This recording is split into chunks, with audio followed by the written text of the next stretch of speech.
አክብሮታይ ሰላምታችን በያላችሁበት ድረስ የተወደዳችሁ የኢትዮ ፎረም ቤተሰቦች እነሆ የዕለቱን ዘገባዎቻችንን ከዚህ እንደሚከተለው ወደ እናንተ ማድረስ ጀመርን። አበይት ነጥቦቹን በቅድሚያ አገዛዙ በመቶዎች የሚቆጠሩ የትግራይ ጽንፈኞች ያላቸው አካላት እጅ ሰጡ ሲል መግለጫ አውጥቷል። የፋኖ ኃይሎች ከሰሞንኛው እንደ አባዱላ ገመዳና ባጫ ደበሌ ካሉ ሰዎች ንግግር ጋር በተያያዘ ምላሽ ሰጥተው በችርቻሮ ስምምነት የሚቆም ትግል የለም ሲሉም አሳውቋል። ብልጽግና ወደ አማራ ክልል ባህር ዳር፣ ጎንደርና ደሴ ሚኒስትሮችን ልኳል። በቀዳሚነት በዝርዝር የምንመለከታቸው ጉዳዮች ናቸው። ከሰሞኑ ከትግራይ ሰዎች በኩል የተላለፉ መልእክቶች እያነጋገሩ ናቸው። የቀድሞው የሜቴክ ዋና ስራ አስኪያጅ ጀነራል ክንፈዳኛው ትግራይ ነጻ ሀገር ወይንስ በኢትዮጵያ ባርነት ብለዋል። የህወሓት ስራ አስፈጻሚ አባሉ አብርሃም ተከስተ ደግሞ ከ4 ኪሎ የብልጽግና አስተዳደር በኩል ያለው እቅድ እኛን ለማጥፋት ነው በሚል ያደረጉት ንግግር ነው። ሜጀር ጀነራል ዘውዱ ኪሮስ በበኩላቸው ጦርነት እየመጣ ነው ሲሉ ተደምጧል። እናንተም ታደምጡታላችሁ። ለአብይ አህመድና ኢሳያስ አፈወርቂ የሚደርሱ ማስጠንቀቂያዎች እንደቀጠሉ ናቸው። የአውሮፓ ህብረትና ብሪታንያም ለሻዕቢያና ብልጽግና ማሳሰቢያቸውን ልከዋል። ተጨማሪው ተዘጋጅቷል። የግብፁ ፕሬዝዳንት አብዱል ፈታህ አልሲሲ በህዳሴው ግድብ ላይ ጭምር ለመምከር ዶናልድ ትራምፕን ሊያገኙ ነው። አዲስ ስምምነት እንዲፈረምም የአሜሪካን ድጋፍ ይጠይቃሉ ተብሏል። እንመለከተዋለን። በክልሉ ከ10 በላይ ሰላማዊ ሰዎች ተገደሉ። ርዕሰ መዲናዋ በሰዓት ላፊ ገደብ ውስጥ ናት። ርዕሰ መስተዳድሯ ደግሞ ስለ ቀውሱ ተጠይቀው ስብሰባ ላይ ነኝ የሚል ምላሽ ሰጥቷል። ሌላኛው መረጃችን ነው። ዶናልድ ትራምፕ ከ150 ሚሊዮን ብር በላይ የሚከፈልበትን ቪዛ ይፋ አድርጓል። ይህንን ቪዛ ለማግኘት ቢያንስ $15,000 ማስያዝ ግዴታ ነውም ተብሏል። የተወደዳችሁ የኢትዮ ፎረም ቤተሰቦች አብራችሁን ስትቆዩ እነዚህን እና ሌሎችን መረጃዎችን ታደምጣላችሁ። ሰናይ ቆይታ ይሆንላችሁ።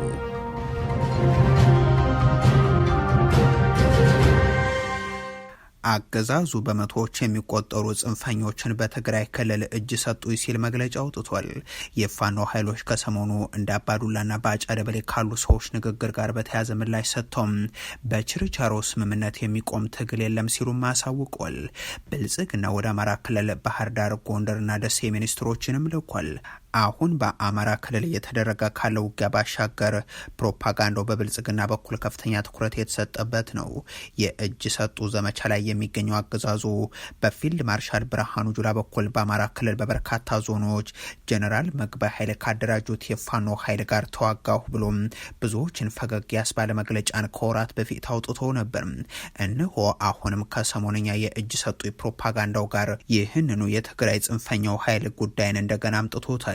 የመከላከያ ሰራዊቱ ጽንፈኛ ሲል የሚጠራቸው የፋኖ ኃይሎችን ሽረ ቀጠና ማረኩ በማለትም ዘግይቶ መጠነኛ ማስተካከያ ባደረገበት በዚህ መግለጫው በትግራይ በዋልድባም እስከ ሽረ ቀጠና ባለው አካባቢ ሲንቀሳቀስ የነበረም በሀጎስ መስፍን የሚመራው በብልጽግናው ቋንቋ ጽንፈኛ አካላት አመራርና አባላት እጅ ሰጡ ሲልም አሰራጅቷል።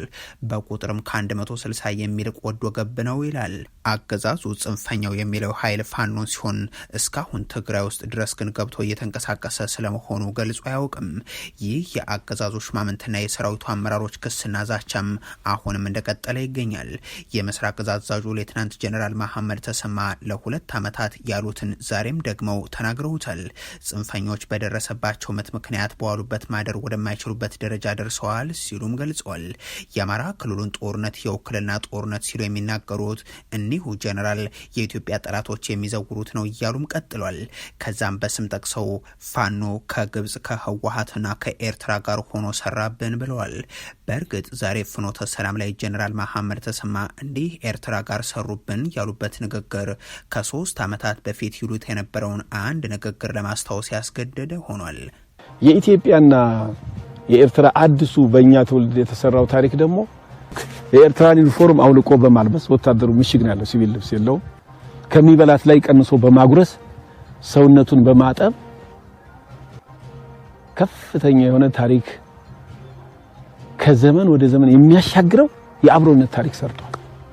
እኒህ ጀነራል ብቻ ሳይሆኑ እንደ ባጫ ደበሌና አባዱላ ገመዳ ያሉ የኦህዴድ ብልጽግና ሰዎች ያሰሙትና በዋናነት ደግሞ በቀድሞ ማራኪያቸው ሻዕቢያ ላይ ያተኮረው ሰሞንኛ ንግግርም የሚታወስ ይሆናል።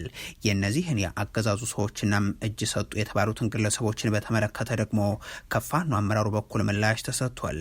አመራሩ አስረስ ማረም 27 ወራት ሁሉ የተደረገና የአማራ ወጣቶች መስዋዕትነት የከፈሉበትን የህልውና ትግል ከሶስተኛ ወገን ማለትም እንደ ሻዕቢያና ሌሎች አካላት ከሀገር ውስጥ ደግሞ እንደ ህወሓት ካሉ ኃይሎች ጋር ማስተሳሰር ብልጽግና ለስልጣኑ ሲል የሚያደርገው ነውና አስገራሚ አይደለም።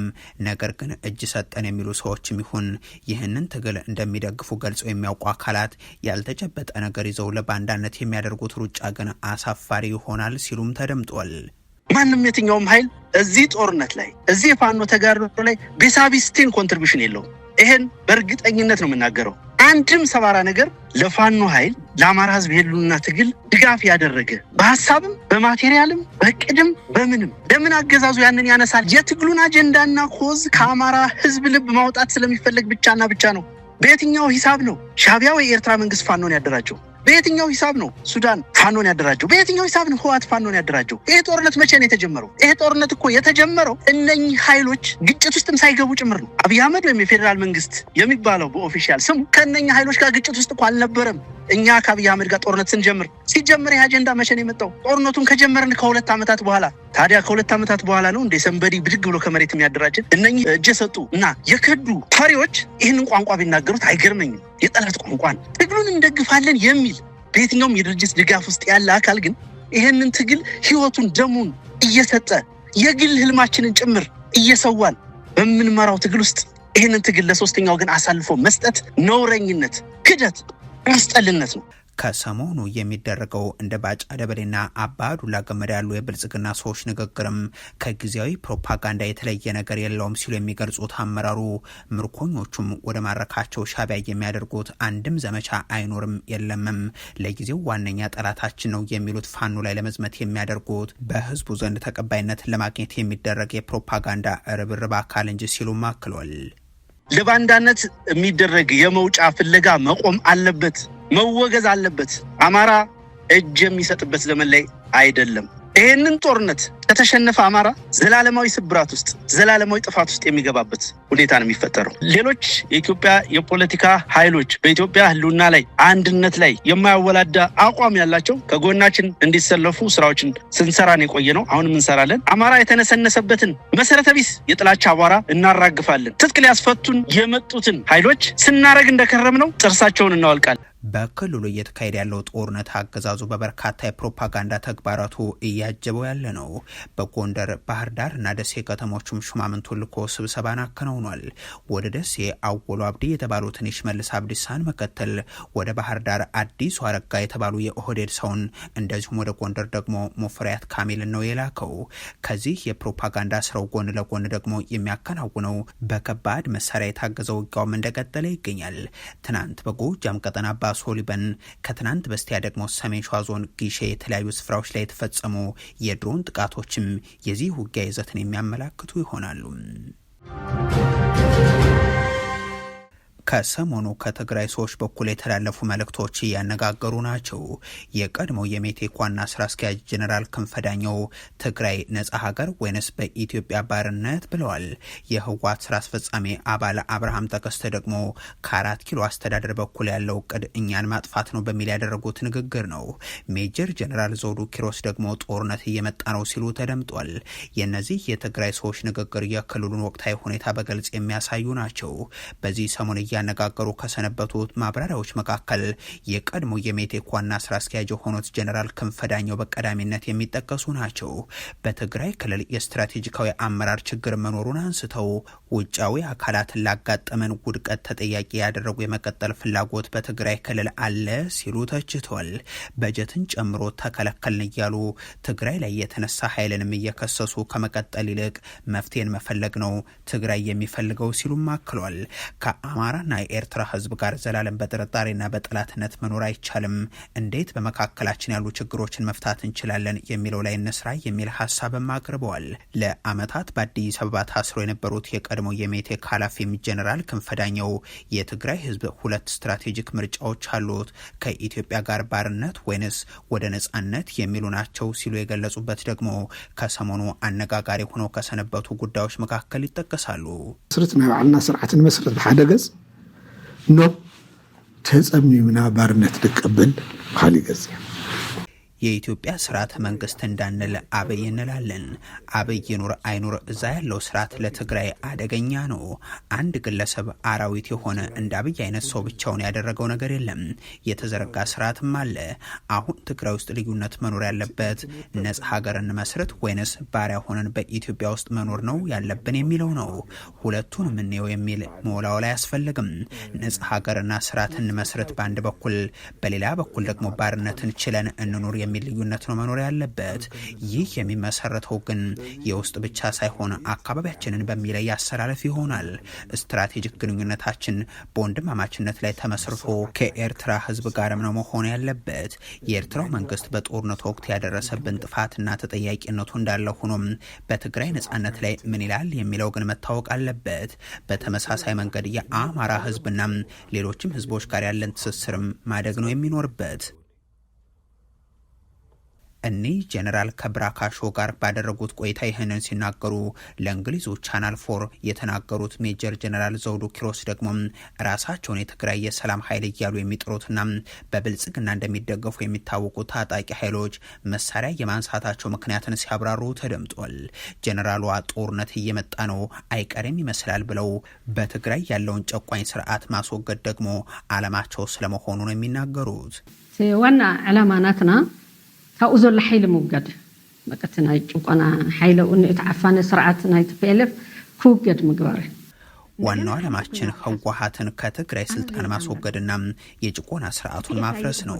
ሌላ ዙር ጦርነት ነው እያቀዱ ያሉት። TPF ይህንን አይቀበልም። በህዝቡ ዘንድ ያለውን የጦርነት ስጋትን እንጋራዋለን። ጦርነትም እየመጣ እንደሆነ መደምደም እችላለሁ። ኩናት ዘትርፍ ነገር የለም። ያው ኩናት ቅጽል ይኽእል እዩ። ሌላኛው በቅርቡ በአንድ መድረክ ላይ የተናገሩት ስለመሆኑ ተገልጾ የተሰራጨው የህወሓት ስራ አስፈጻሚ ኮሚቴ አባሉ አብርሃም ተከስተ ንግግርም እንዲሁ ማወያየቱ አልቀርም።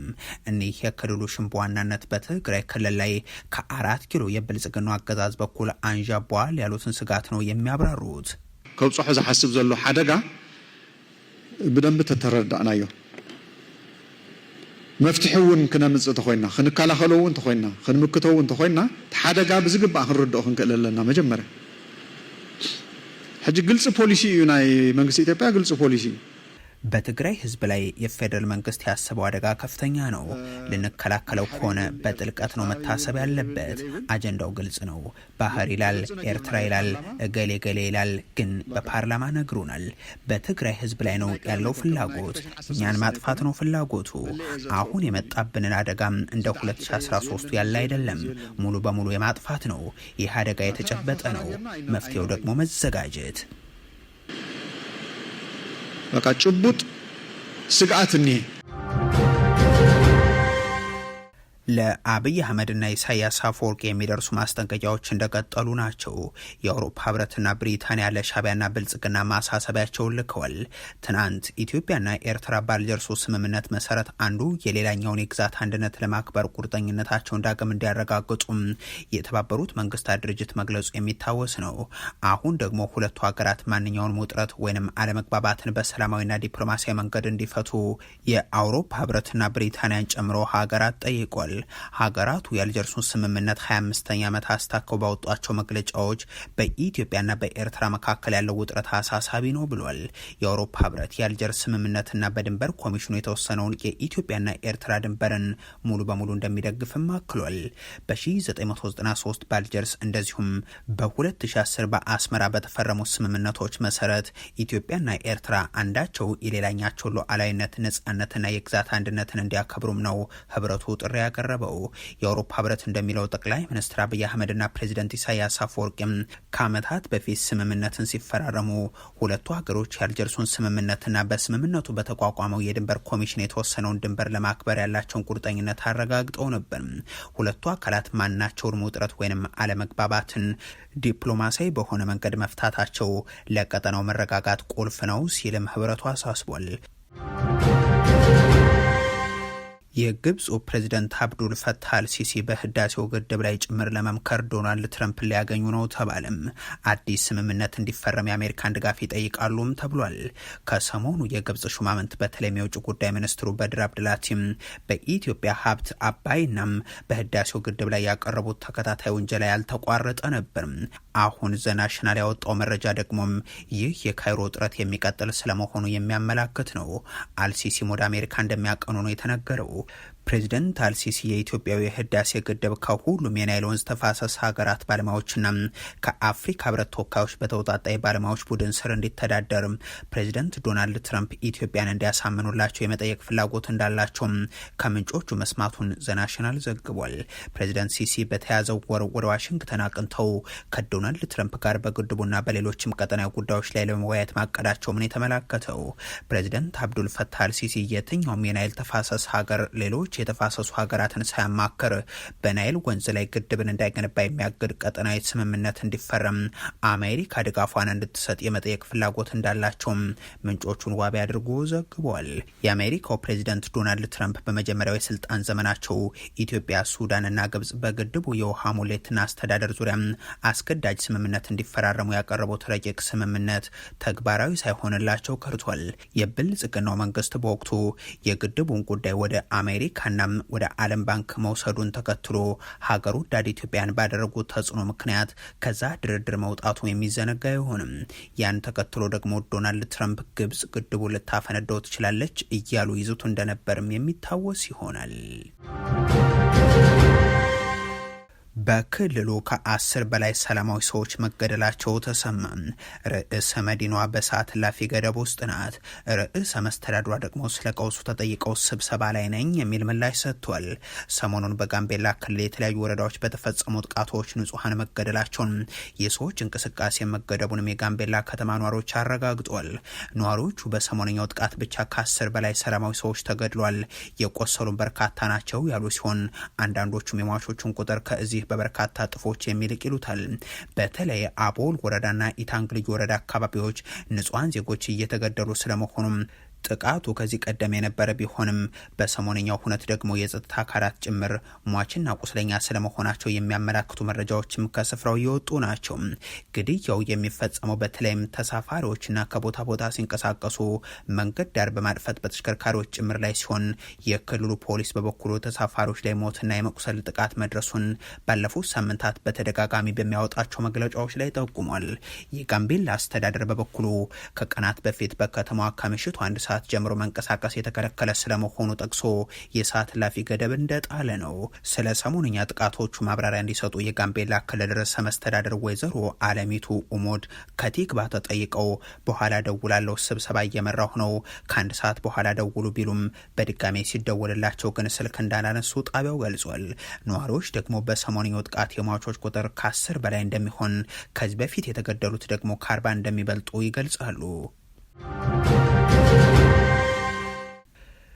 ዶናልድ ትራምፕ ከ150 ሚሊዮን ብር በላይ የሚከፈልበትን ቪዛ ይፋ አድርጓል። ይህን ቪዛ ለማግኘት ቢያንስ $15,000 ማስያዝ ግዴታ ነው ተብሏል። አሜሪካ በኢትዮጵያ ያለው ሁኔታ ወደ ኢትዮጵያ የሚመለሱ ግለሰቦች ደህንነት ላይ ስጋት አይፈጥርም በማለት ለኢትዮጵያውያን ተሰጥቶ የነበረው ከለላ መነሳቱን ያሳወቀችው ትናንት ነው። ሀገሪቱ ሌሎች በአሜሪካ ለመቆየት ህጋዊ መሰረት ካላቸው ኢትዮጵያውያን ውጭም የኢትዮጵያ ዜጎች በ60 ቀናት ውስጥ ከሀገሯ እንዲወጡ ስትል ማስጠንቀቋ ይታወሳል። ከዚህ ጎን ለጎን ደግሞ የአሜሪካው ፕሬዚደንት ዶናልድ ትራምፕ ከተለያዩ የዓለም ሀገራት ወደ ሀገሪቱ የሚገቡ ዜጎች 1 ሚሊዮን ወይንም ደግሞ ከ156 ሚሊዮን ብር በላይ የሚከፈልበት ጎልደን ካርድ የተሰኘ ቪዛ ይፋ አድርጓል። ጎልደን ካርድ ቪዛ ወደ አሜሪካ ለመሄድ ቢያንስ $1 ሚሊዮን መክፈል ለሚችሉ የውጭ ሀገር ዜጎች የሚሰጥም ይሆናል። የዚህ ቪዛ መልካቾች ማመልከቻቸው ከመታየቱ አስቀድሞም ሂደቱን ለማስጀመር የሚያስችል $15,000 ወይንም ደግሞ ከ2 ሚሊዮን ብር በላይ መክፈል ይጠበቅባቸዋል።